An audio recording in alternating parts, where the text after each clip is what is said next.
Assalamualaikum Assalamualaikum warahmatullahi wabarakatuh. Satu. Kami dari kelompok 6 akan mempresentasikan tentang perjuangan pengakuan kemerdekaan Indonesia oleh India. Saya Muhammad Aisyah Jiwa, absen 4. Saya Alfauzan Arbila, absen 5. Saya Felita Aristi, absen 15. Saya Muhammad Masus Bilizi, absen 25. Nur. Saya Novel Nafir Ramadan, absen 28. Ya, Lubi. Poin-poin pembahasannya. Yang pertama adalah latar belakang India mengakui kemerdekaan Indonesia. Yang kedua, sejarah hubungan Indonesia dengan India. Yang ketiga, diplomasi beras oleh Indonesia.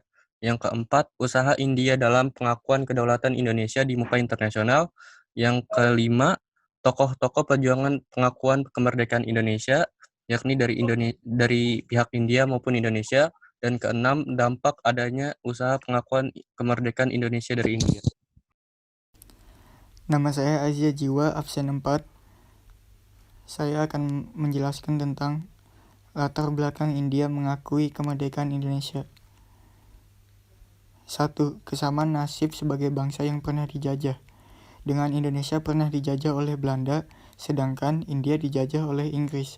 Namun kedua negara tersebut sama-sama berjuang untuk kedaulatan negaranya dari penjajah. 2. Hubungan kedua pimpinan negara yang erat, yakni terlihat sejak tahun 1927, kedekatan Muhammad Hatta maupun Presiden Soekarno memiliki hubungan erat dengan PM India Jawaharlal Nehru untuk mendiskusikan tentang kemerdekaan. 3. Memiliki kebudayaan yang hampir sama. Hal ini terlihat dengan adanya kebudayaan Hindu-Buddha sejak dahulu yang berakulturasi dengan budaya Indonesia yang tersambung hingga saat ini. 4. Mata uang dengan arti yang sama. Mata uang Indonesia adalah rupiah dan India adalah rupee. Keduanya berasal dari bahasa Sanskerta yakni rupiah berarti perak. 5. Sama-sama negara kaya rempah. Sebagai penghasil komoditas dan jalur perdagangan rempah atau SDA lainnya menjadi daya tarik kedua negara bagi para pedagang dan para penjajah untuk menguasainya. Lu lagi, Bang. Gue lagi. Sejarah hubungan Indonesia dengan India. Hubungan antara Indonesia dengan India berlangsung sejak abad ke-5 Masehi dengan adanya pengaruh budaya Hindu-Buddha yakni Kerajaan Kutai dan Tarumanegara. Sebagai awal hubungan ini berlanjut hingga kerja sama dagang sebagai penghasil dan jalur sutra rempah-rempah. Ekspedisi bangsa Barat atau Inggris dan Belanda pada abad ke-15 menjadi awal perjuangan kedua negara menghadapi penjajahan. Berlanjut Februari 1927, kedua tokoh negara Nehru dengan Muhammad Hatta yang menjalin hubungan erat dengan diwujudkan dukungan India atas usaha diplomasi Indonesia, yakni memberikan fasilitas kepada para pelajar Indonesia di India dengan membentuk wadah perjuangan bersama Persatuan Putra Indonesia di India. 9 Juni 1946, PPI mulai menjalankan tugas perwakilan dengan menyiarkan, membuat buletin serta brosur-brosur dalam bahasa Inggris, bahasa Urdu serta Indonesia, yang tujuannya menyiarkan segala yang terjadi di Indonesia dan perjuangannya kepada pers dan media massa secara luas. Kemudian diteruskan ke perwakilan Republik di London dan New York, di India dan juga di Timur Tengah untuk dibaca oleh masyarakat Indonesia yang di sana.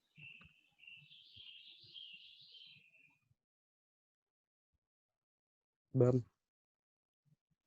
Masih lagi. Mm-mm. Konvensi Montevideo 1933 tentang persyaratan konstitutif berdiri sebuah negara. 1. Adanya produk tetap. 2. Wilayah tertentu. 3. Pemerintah atau penguasa yang berdaulat. 17 Agustus 1945, Indonesia menyatakan kemerdekaan dan pasca peristiwa tersebut, Sekutu mulai kembali mencoba menjajah Indonesia. Diplomasi beras oleh Indonesia ke India oleh Sultan Syahrir pada 1946 dan balasan obat-obatan oleh India. 15 Agustus 1947, Indonesia merdeka sebagai bangsa berdaulat dan tidak ada intervensi asing kecuali administrasi. Indonesia mulai menyuarakan tentang kedaulatan Indonesia di muka internasional dengan diadakannya Konferensi Asia untuk Indonesia atau Asian Conference on Indonesia di New Delhi yang berlangsung pada 20 sampai 25 Januari 1949. Mor.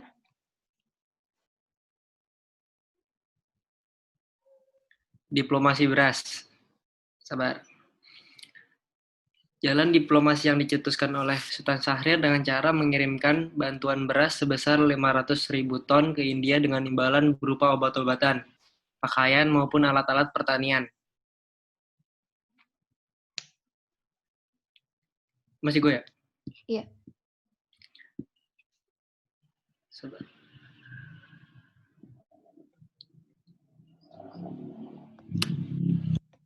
Tujuan selain mematahkan blokade ekonomi Belanda, diplomasi beras ini mempunyai tujuan untuk memperoleh pengakuan dari negara-negara lain. Karena saat itu Indonesia baru memerdekakan diri melalui bantuan India, karena India merupakan negara yang paling aktif di kawasan Asia di forum-forum internasional yang berkaitan dengan kemerdekaan bangsa. Namun dalam perjalanannya, Indonesia memperoleh kendala dari dalam maupun dari pihak Belanda, yaitu pemboman dan pembakaran beras di Pelabuhan Banyuwangi, serta penculikan Sultan Syahrir, yang membuat India ragu dengan kelanjutan pengiriman beras yang sempat terhenti. Tetapi walaupun Indonesia mendapat banyak kendala dalam pengiriman beras ke India, kapal-kapal India yang datang ke Indonesia untuk mengangkut beras berhasil menjalankan misinya, yaitu membawa beras ke India dengan lewat Pelabuhan Probolinggo.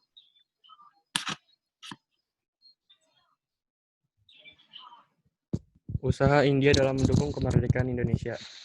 Yang pertama, memberikan bantuan obat-obatan dan pakaian sekitar 5 juta yard ke Indonesia sebagai balasan bantuan beras sebanyak 500.000 ton. Yang kedua, pada 31 Juli 1947, India dan Australia mengajukan masalah Indonesia-Belanda ke Dewan Keamanan PBB. Sehingga PBB mengeluarkan resolusi 1 Agustus 1947 untuk menghentikan pertikaian antara Indonesia dengan Belanda melalui arbitrase. Ketiga, Konferensi Asia untuk Indonesia atau Asian Conference on Indonesia di New Delhi yang berlangsung pada 20 sampai 25 Januari 1949 pasca terjadinya agresi militer Belanda kedua, sebagai yang dihadiri perwakilan dari Afghanistan, Australia, Burma atau Myanmar, Ceylon atau Sri Lanka, Mesir, Ethiopia, India, Iran, Irak, Lebanon, Indonesia, Pakistan, Filipina, Saudi Arabia, Suriah, dan Yaman. Sekitar 19 negara.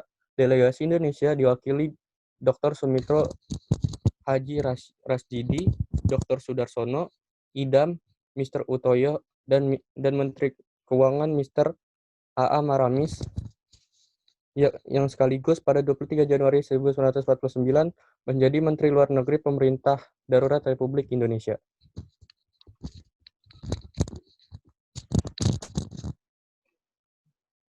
Tujuan diadakannya Konferensi Asia dalam pembukaan oleh Jawaharlal Nehru. Yang pertama, menyusun dan memajukan usul-usul kepada Dewan Keamanan Perserikatan Bangsa-Bangsa atau PBB, terkhusus tentang Indonesia Belanda. Kedua, mengajukan kepada Dewan Keamanan PBB tentang tindakan-tindakan yang harus diambilnya kalau satu pihak yang bertikai tidak mengindahkan petunjuk-petunjuk dan perintah-perintah Dewan Keamanan PBB. Yang ketiga, menyusun alat-alat dan prosedur-prosedur serta memberi kesempatan kepada pemerintah-pemerintah yang ambil bagian dalam konferensi dengan bermusyawarah menjalin hubungan.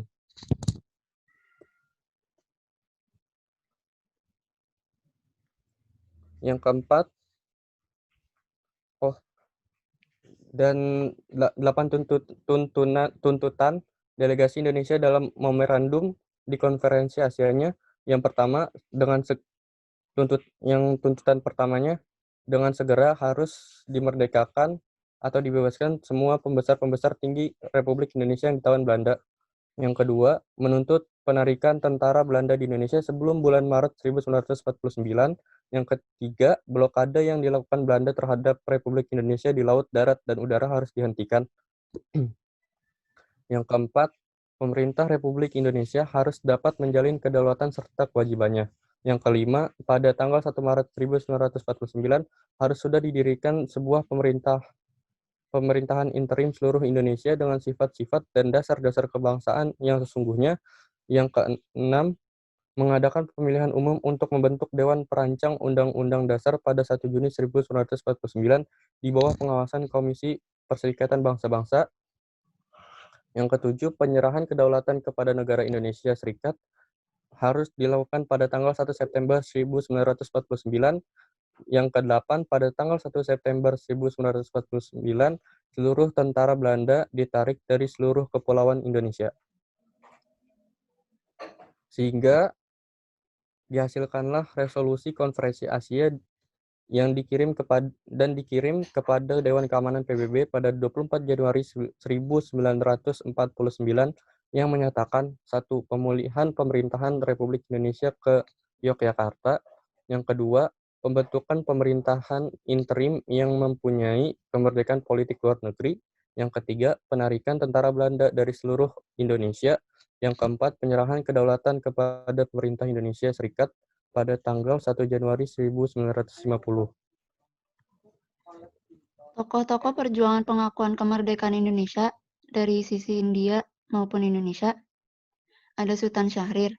Krisis keuangan yang dialami Indonesia dan pendudukan kembali oleh Belanda mengakibatkan Nica memberlakukan beberapa aturan baru. Salah satunya adalah memblokade ekonomi Indonesia.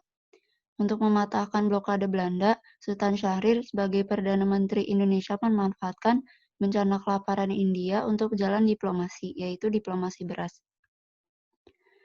Lalu ada Jawaharlal Nehru menyatakan simpatinya terhadap sahabat-sahabatnya di Indonesia yang berjuang untuk memelihara kemerdekaan dan mempertahankan republiknya. Yang kedua ada Presiden Soekarno menyampaikan ucapan selamat kepada Nehru ketika menjabat Perdana Menteri merangkap Menteri Luar Negeri pemerintah India sementara pada September 1946. Muhammad Hatta sudah lama bersahabat dengan Jawaharlal Nehru bersama dengan Soekarno.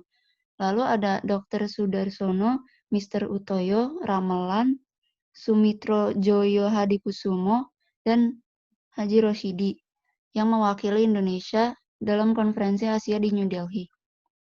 Ini wajah-wajah tokoh perjuangan pengakuan kemerdekaan Indonesia. F. Dampak adanya perjuangan pengakuan kemerdekaan Indonesia dari India. Yang pertama, India berhasil membawa perserikatan bangsa-bangsa turut menyelesaikan pertikaian Indonesia dan Belanda. Yang kedua, semua tuntutan konferensi New Delhi itu akhirnya termuat dalam resolusi-resolusi Dewan Keamanan Perserikatan Bangsa-Bangsa pada 28 Januari 1949, lalu yang isinya sebagai berikut. Penghentian operasi militer dan gerilya, pembebasan tahanan politik Indonesia oleh Belanda, pemerintahan RI kembali ke Yogyakarta, dan akan diadakan perundingan secepatnya. Lalu yang terakhir ada dukungan moral dan usaha-usaha India di forum internasional, secara tidak langsung memberikan pengaruh yang besar bagi perjuangan diplomasi Indonesia di dunia internasional. Sekian presentasi dari kelompok 6. Terima kasih atas perhatiannya. Wassalamualaikum warahmatullahi wabarakatuh. Warahmatullahi wabarakatuh. Ya udah, gue end ya. Uts. Terima kasih, Vel.